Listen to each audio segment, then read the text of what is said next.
Welcome back to the channel. Today I want to discuss something that I've been discussing with a few of my friends. It's a bit silly to me because I think it's logic. It's supposed to be logic, but quite a few people seem to actually have a different point of view, and it was interesting for me to learn. I actually learned something. I learned why people have a different point of view on this. So it's about organ donation, blood donation, all those kinds of donations. So I was going into this with this kind of mentality, right?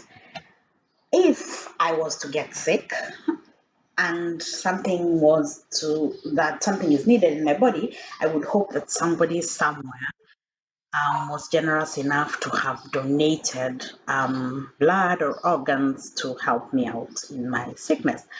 And for this reason, I am an organ donor because I would like to be that for somebody else. If I can't use my organs anymore, there's no need for me to be buried with them, perfectly healthy organs. I would love to donate my organs. And Interesting facts, Switzerland has quite weird blood donation. I don't know if it's weird. Anyway, it's just strange. There are people who are forever locked out of blood donations because of some rules they have in Switzerland. So, for example, now people who are men having sex with men can now donate. It used to be blankets not allowed, like you had to be celibate for, I think, three 3 months or 6 months before you could donate. Now that has been removed, so now they can donate as long as they're healthy. And then the funny thing is, one of those forms, because I went to fill the form one time when I wanted to donate blood, I wasn't allowed. I'll say why. But when one of the questions there is, so you say if you're a man or a woman. If you're a woman, they ask you, so are you having sex with a man having sex with another man? And my question is, how would I know? I was like, that is such a weird question to ask somebody because I, anyway. I wasn't allowed to donate blood, if I forget, because the first time I was overweight, I was underweight, so you can't donate blood if you're under 50 kilos. Believe it or not, once upon a time I was under 50 kilos. Yeah. And then the next time after I was over 50 kilos and I went to donate blood, I couldn't because I had been to a malaria prone area, and you have to be away from a malaria prone area for more than 10 years for you to be allowed today to donate, which means I'm forever locked out because I go to Kenya more than once every 10 years. So I don't think I'm ever going to fit into the category unless that particular category is removed. But it's not the only one. There are quite a few. I know, for example, people who lived in the UK. Sometimes there's a tranche of the 80s. They're forever locked out because of mad cow disease. Um, so there's a lot of bureaucracy when it comes to blood donation. Anyway, so recently the law was changed that you have to opt out of organ donation instead of opting in. So it was quite controversial.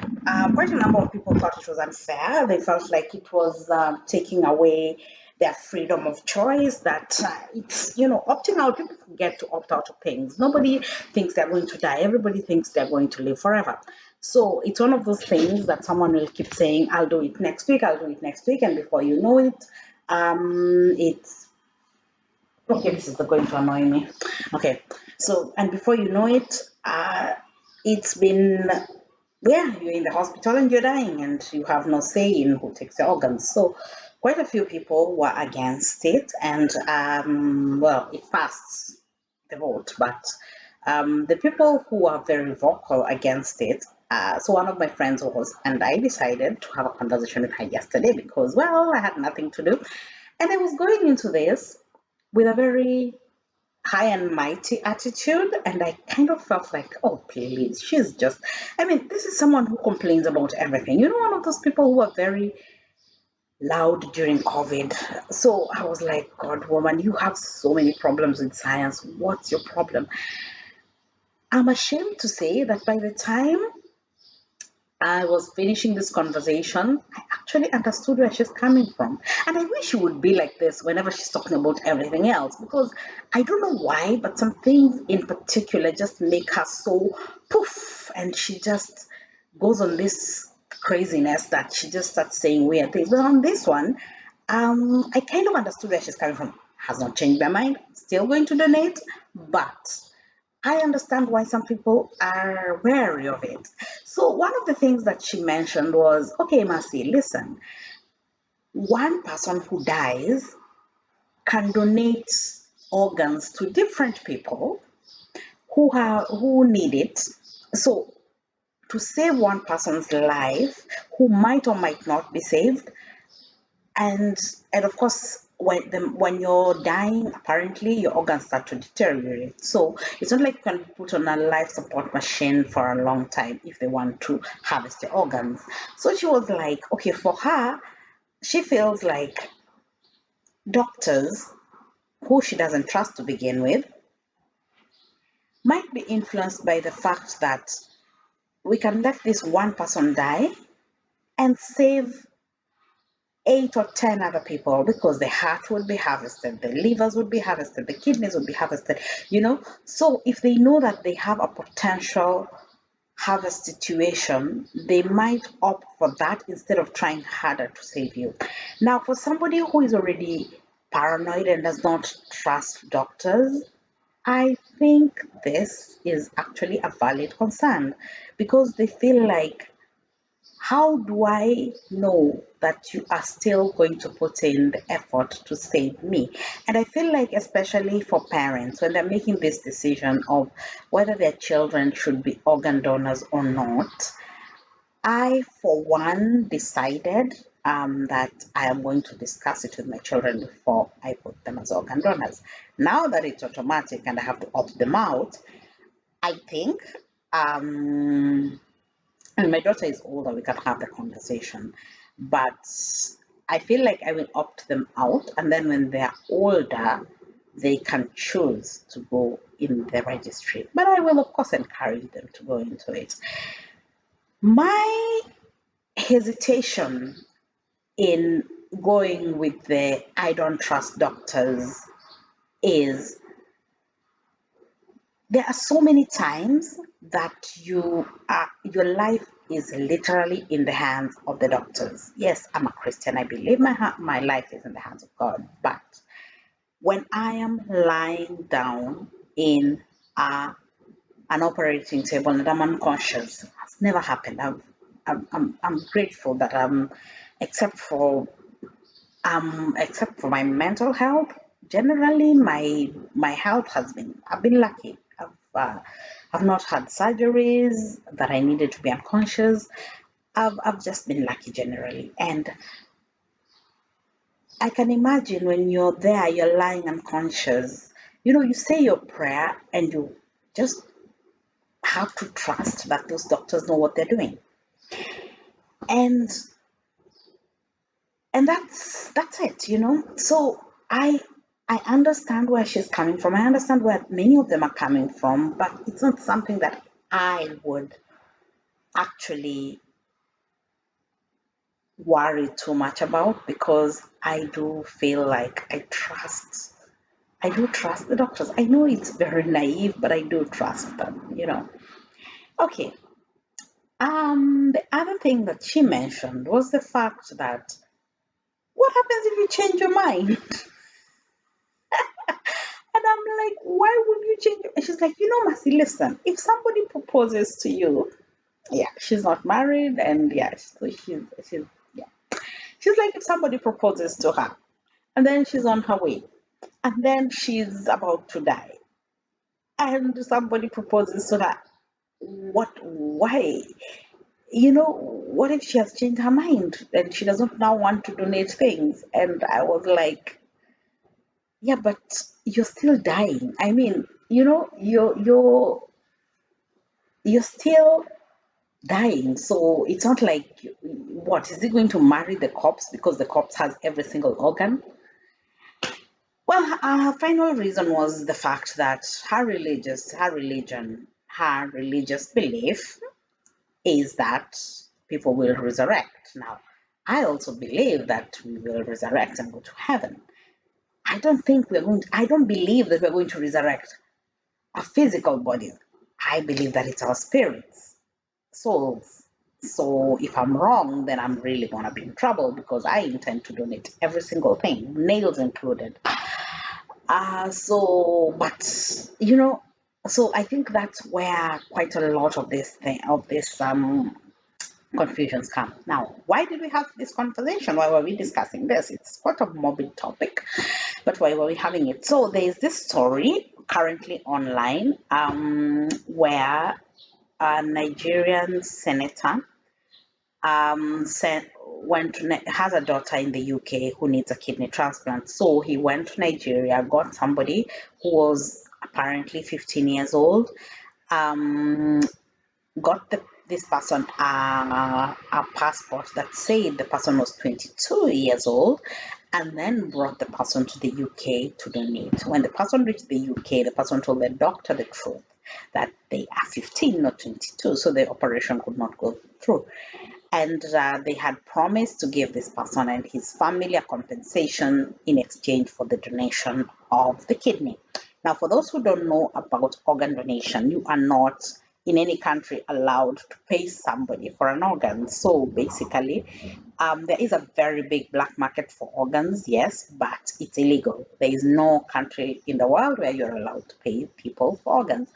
Yes, there are people who are rich and pay poor people for organs, and that is the reason why it's illegal, because organ donation depends on people's goodwill. So when there's if for example I'm sick and my family gets tested that maybe I need a liver or a kidney, and my family get tested and nobody in my family no and somebody in my family is eligible, is compatible, they can donate to me, so I don't have to go on the organ list. And sometimes you see, sometimes there can be appeals for organ donors and things like that, and people just do it out of the goodness of their hearts. Now, the risk of making it payable is the fact that if I need a kidney and a millionaire needs a kidney, the millionaire would be able, and we have the same blood type, and only one person can donate to us, especially when you have those rare blood types, rare conditions that need an exact match. Because there are different levels of matches apparently also. So when you have this, the risk is the rich people can be able to pay, and then the poor people will never be able to get organs. So that is because, I mean, it's logic. If I can get money for it, why would I give it out for free? So that's the reason why many people, in many places, everywhere, the organ donation is, organs are not sold. So this senator, that's what he did. So him and his wife were arrested, and yeah. So it was a conversation online that what they do wrong. I mean, if I was rich and I had, I know it's illegal, but if I was rich and I had the opportunity and I was looking at my child dying, I cannot in good conscience say that I would not do the same thing. I pray that I'm never in that situation where chances I wouldn't, because how do I get the money? But I feel like it is something that most parents would do. Now, it's a whole other conversation, the fact that he's a politician in a country, and he's been apparently a politician for years, in a country where they have created a situation where people are so desperate that they can actually do that. That's what's annoying, the fact that they're politicians and they have created a situation in the country, like the country has a poverty level that allows for him to go and just say, listen, boy, come here. The parents of this boy, listen, I'm going to pay you people. I'll pay you for your son to go to the UK. I'll get him a visa. I'll get him everything. He's going to work there and be able to send you money. I'll pay you this amount of money for him to give kidney to my daughter. One thing you need to realize is there's no surgery that's risk free. This surgery is going to require a recovery time, and then he's going to be left with one kidney. What happens if that one kidney fails? That's the reason why this thing needs to be voluntary.